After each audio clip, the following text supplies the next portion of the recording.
जो उन्नाव का बहुत बड़ा रेप का केस हुआ था, उनकी माताजी हैं आशा सिंह जी। वो चुनाव लड़ना चाहती हैं और हमने उनको मौका दिया है कि अपने संघर्ष को वो जारी रखें। यूपी में चुनाव की तैयारियां जोरों शोरों से है और इसी बीच में यूपी कांग्रेस ने विधानसभा चुनाव 2022 के लिए 125 प्रत्याशियों की पहली लिस्ट जारी कर दी है।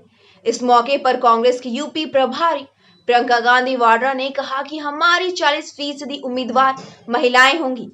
प्रियंका गांधी ने कहा कि 125 प्रत्याशियों की पहली सूची में 50 उम्मीदवार महिलाएं हैं। हमने प्रयास किया है कि संघर्षशील और पूरे प्रदेश में नई राजनीति की पहल करने वाले लोग हमारे प्रत्याशी हों। उम्मीदवारों में उन्नाव से आशा सिंह है, सहारनपुर से आशा कार्यकर्ता पूनम पांडे को प्रत्याशी बनाया गया है। प्रियंका गांधी ने कहा कि 50 महिलाएं उम्मीदवारों में सहारनपुर से आशा कार्यकर्ता पूनम पांडे को प्रत्याशी बनाया गया है। पूनम पांडे ने मानदेय बढ़ाने के लिए आंदोलन किया था। 125 प्रत्याशियों में से 40% महिलाएं और 40% युवा हैं। इस ऐतिहासिक बदलाव के साथ हम राज्य में एक नई राजनीति का प्रारंभ करने जा रहे हैं। उन्होंने कहा कि जो महिलाएं पहली बार चुनाव लड़ रही हैं, वे संघर्षशील हैं और हिम्मती महिलाएं हैं। कांग्रेस पार्टी उन्हें पूरा सहयोग करेगी। उन्होंने कहा कि हमारा लक्ष्य है कि हमारी भूमिका बढ़े, हमारी पार्टी मजबूत बने। हमने तय किया है कि हम नकारात्मक कैंपेन नहीं करेंगे, हम सकारात्मक मुद्दों पर चुनाव लड़ेंगे। महिलाओं, दलितों, युवाओं के मसलों पर चुनाव लड़ेंगे ताकि प्रदेश आगे बढ़े। हमारे पास बहुत सी महिलाओं के आवेदन आए, उनमें से कई ऐसी भी महिलाएं हैं जिन्हें कभी मौका ही नहीं मिला। समाज सेवी महिलाओं की सूची में वह महिलाएं भी शामिल हैं जिन्होंने संघर्ष किया है और उन पर अत्याचार भी हुआ है। कई ऐसी भी हैं जिन्होंने बहुत संघर्ष किया है और पहली बार चुनाव लड़ रही हैं। महिलाओं में जो टिकट दिए थे उनमें से कुछ पत्रकार हैं, कुछ अभिनेत्री हैं। बिहार से उषा रानी कोरी प्रत्याशी बनाई गई हैं। वह कांग्रेस ग्रामीण इकाई की अध्यक्ष भी रह चुकी हैं। आर्यनगर से प्रमोद जायसवाल को टिकट मिला है। प्रमोद पूर्व केंद्रीय मंत्री श्री प्रकाश जायसवाल के भाई हैं। महोबा सदर विधानसभा से चौधरी सागर सिंह कांग्रेस से प्रत्याशी है। त्रिकुट के मानिकपुर 237 विधानसभा में से कांग्रेस प्रत्याशी रंजना बराती लाल पांडे हैं। कांग्रेस ने इन्हीं दूसरी बार टिकट दिया है। 2019 उपचुनाव में भी मानिकपुर से टिकट दिया था। लगभग 10,000 वोट पाई थी और हार गई थी। कई कांग्रेस नेताओं के पार्टी से जाने पर उन्होंने कहा कि आया राम गया राम हर चुनाव में है, हर पार्टी में होता है। मुझे नहीं लगता कि यह कोई ऐसी चीज है जिससे किसी पार्टी को घबराना चाहिए। अगर हमारे साथ ही जाते हैं तो हमें लगता है कि वे हमारे संघर्ष से पीछे हट रहे हैं। अपनी सूची से हम संदेश देना चाहते हैं कि राजनीति का असली मकसद सेवा है। यह काफी हद तक बदल चुका है, लेकिन हम इस मकसद को वापस लाना चाहते हैं।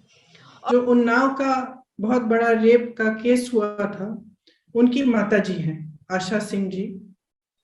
वो चुनाव लड़ना चाहती हैं और हमने उनको मौका दिया है कि अपने संघर्ष को वो जारी रखें और जिस सत्ता के जरिए उनको दबाया गया, उनके परिवार के साथ तरह तरह के अत्याचार किए गए, उनके पति की हत्या की गई, उनके देवर जी आज भी जेल में हैं, उनकी बेटी का बलात्कार किया गया, उसके बाद एक्सीडेंट कराया गया, वही सत्ता अपने हाथों में लें और खुद के लिए अपनी लड़ाई लड़ें। इसी तरह से सोनभद्र में जो आदिवासियों के साथ हुआ था, एक नरसिंहार आपको याद होगा कि हुआ था, जिसमें 13 आदिवासियों की मौत हुई थी। उस समय एक लड़का, आदिवासी लड़का था रामराज गोंड, जिन्होंने उनकी आवाज उठाई, उनके लिए संघर्ष किया। आज रामराज गोंड हमारे जिला अध्यक्ष हैं, पिछले 2 सालों से हमारे जिला अध्यक्ष रहे हैं। उन्होंने राजनीति करनी शुरू की और आज वह सोनभद्र में उम्भा से वह खड़े होंगे और इस संघर्ष को जारी रखेंगे। इसी तरह से आपको मालूम होगा कि आशा बहनों ने कोविड के समय कितनी बड़ी इस देश की सेवा की कि अपने जीवन को ध्यान में न रखते हुए घर घर गई, सेवा की, जिसको कोरोना था दवाइयां पहुंचाई, और उनका मानदेय कभी बढ़ाया नहीं गया। उस मानदेय को बढ़ाने के लिए एक संघर्ष किया गया था। इसमें पूनम पांडे जी, आशा बहू हैं, वह उन्होंने इस संघर्ष को मजबूती से उठाया। हाल ही में आपने देखा होगा एक वीडियो में उनको खूब पीटा गया, पुलिस ने उनको पकड़ा, प्रशासन ने उनको मारा पीटा, बस में घसीट के ले गए, उनके ऊपर बैठ के उनका गला दबाया कि तुमने हिम्मत कैसे की ये सवाल उठाने के लिए। तो पूनम पांडे जी भी शाहजहांपुर से चुनाव लड़ रही हैं। सदफ जाफर के बारे में आप सबने सुना होगा। सदफ जाफर ने एनआरसी सीए के समय बहुत संघर्ष किया, पुलिस उनको उठाकर ले गई, बेवजह उनको जेल में डाला। उनके 2 बच्चे अकेले घर पे थे, उनकी देखभाल के लिए कोई नहीं था, फिर भी सदफ ने खूब संघर्ष किया, आवाज उठाई। उसके बाद भी जब सरकार ने तमाम पोस्टर छपवा के प्रदेश की शहरों में लोगों के चेहरों की फोटोग्राफ उन पोस्टरों पे लगाकर उनके बारे में प्रशासन ने लिखा, तब भी सदफ जी का नाम उसमें था, फिर भी उन्होंने संघर्ष किया और वो पीछे नहीं हटे।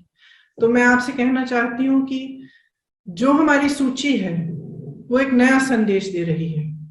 वो ये संदेश दे रही है कि अगर आपके साथ अत्याचार हुआ तो आप में ये शक्ति है कि आप अपने हक के लिए लड़ो, और उत्तर प्रदेश में कांग्रेस पार्टी आपको ये शक्ति देगी, आपका समर्थन करेगी, हर तरह से आपकी मदद करेगी ताकि आप अपनी लड़ाई लड़ सके, राजनीति में आए, सत्ता अपने हाथ में लें और अपने हक को